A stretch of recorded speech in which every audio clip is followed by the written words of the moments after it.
The morning of 12/14, parents in Newtown put their kids on the bus, a quick, confident step in a hurried morning routine. Nicole Hockley sent 6-year-old Dylan and her 8-year-old son Jake. Jimmy Green and Nelba Marquez Green said goodbye to 6-year-old Anna and her older brother Isaiah. It was about 10 o'clock when an automated emergency phone call lit up the cell phones of the parents. They were directed to the Sandy Hook Firehouse near the school. The story will continue in a moment.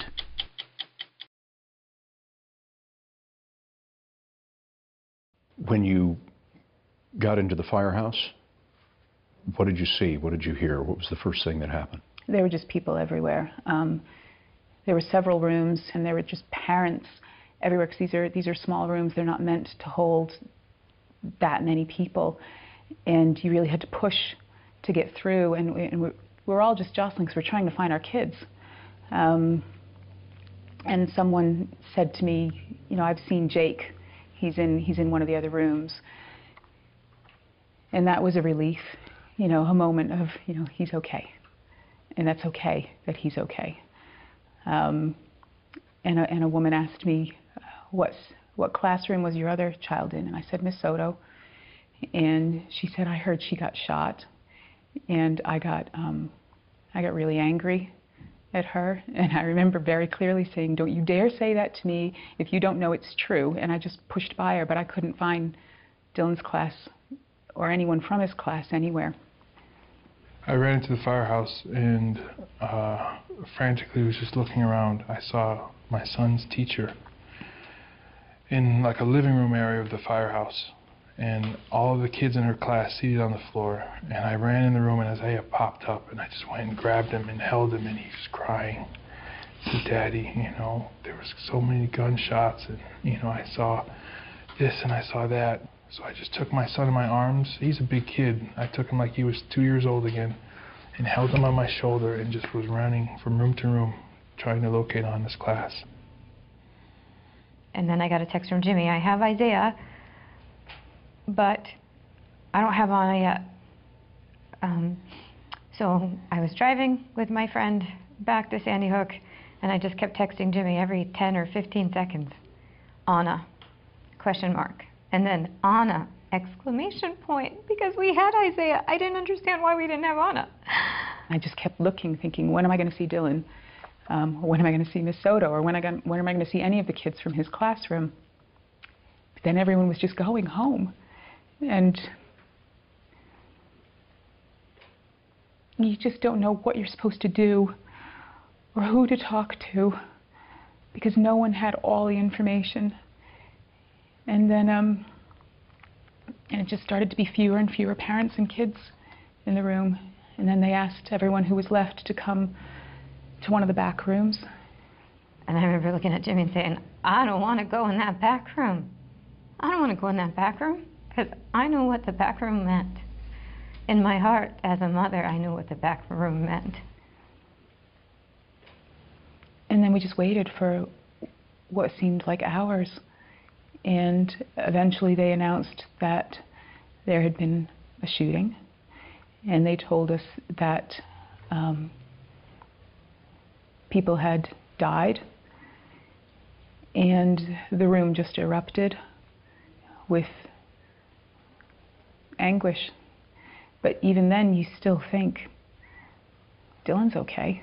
He's got to be okay, because this wouldn't happen to Dylan. And then it was several hours later that I believe it was Governor Malloy who had the duty to stand in front of the room and tell us that if we were in that room, then our child or adult wasn't coming back to us. Last Thursday, Governor Malloy signed the new gun law as some of the parents stood behind him. Now that you have an outcome in the state of Connecticut that you're reasonably pleased with, what has to happen in Washington, in your estimation? They have to be our government and vote. Up or down, they have to vote. And what provisions would you like to see passed in Washington? What do you think will be most effective? I mean, personally, I would think limiting magazine size and universal background check. If I had to pick two. And anything that helps reduce gun trafficking as well, Yeah. and the straw purchases. Straw purchases are those when a person who has a clean record buys a gun for a person who would not have been able to pass a background check. Correct. Happens all the time. That's common sense. Common sense laws. But gun rights advocates make the argument this wouldn't have helped at Sandy Hook. I mean, of course, on the federal level, not every law passed is going to make a difference in what happened to us. Generally speaking, it is important for us to try and control the illegal flow of weapons. I don't think anyone is against that.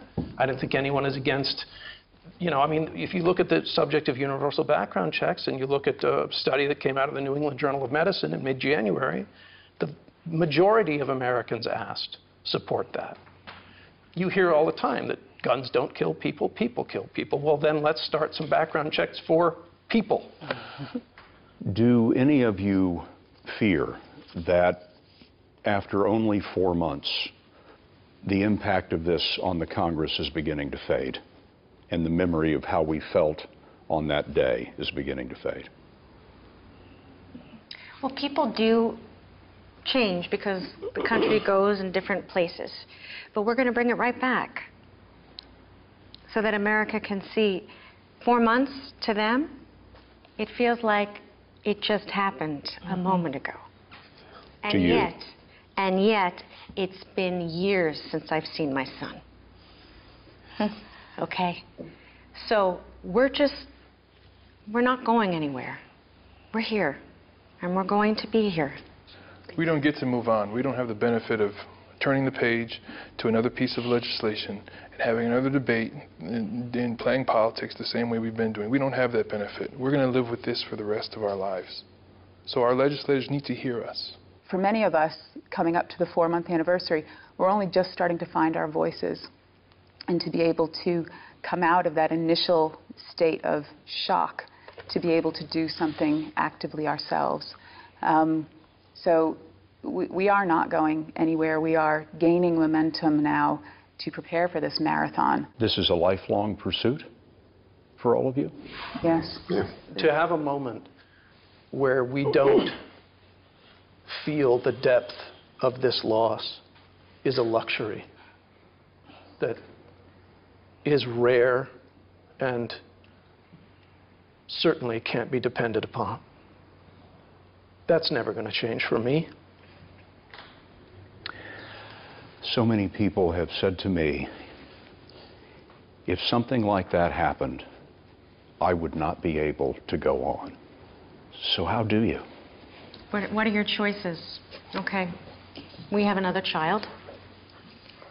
And even if we didn't have another child, your choices are you live or you die. My goal every day right now is to get up in the morning, to be present for David, to be present for Nate. If I get other stuff, great. If I don't, I don't. But what are your choices? We're a part of this community. This is an astonishing community, this town, Newtown. It's an amazing place. And there are a lot of amazing places just like Newtown all across this country. And every single morning you have the choice, as Francine said, you can either crawl in a hole and shut out the light, or you can pretend that nothing happened. No, neither of those are an option for me personally. So somewhere on that continuum is where you'll find me every day. How do you stay in touch with the child that you lost? You know, I dream about him all the time and we talk. And he and I talk when I take my walks, and I just feel him. If I ask him to be present, he is. And I know he'll always be there.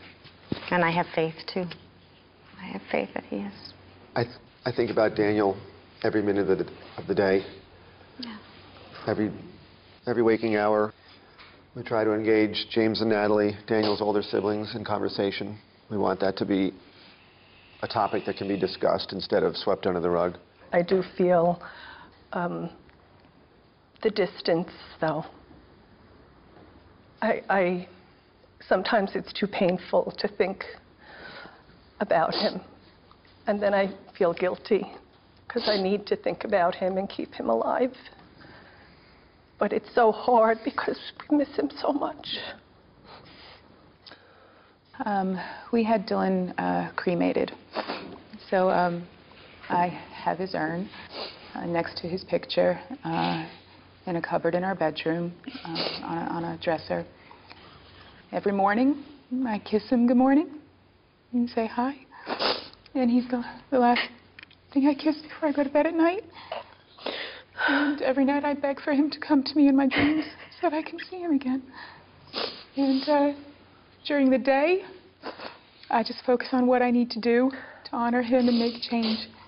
And it's the private moments at home that I will speak to him. So here we are, we're left with pictures and dreams and memories and any little shred of evidence of their physical time with us. And we just have to ask people to remember that, to please think about that always. Because now it's the time to turn this tragedy into the place where we evolve as a society.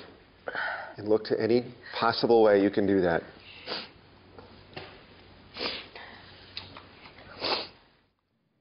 They'll look for a way tomorrow on Capitol Hill in Washington. It will be much tougher going.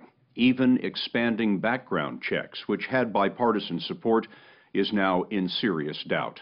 And there's little discussion of mental health.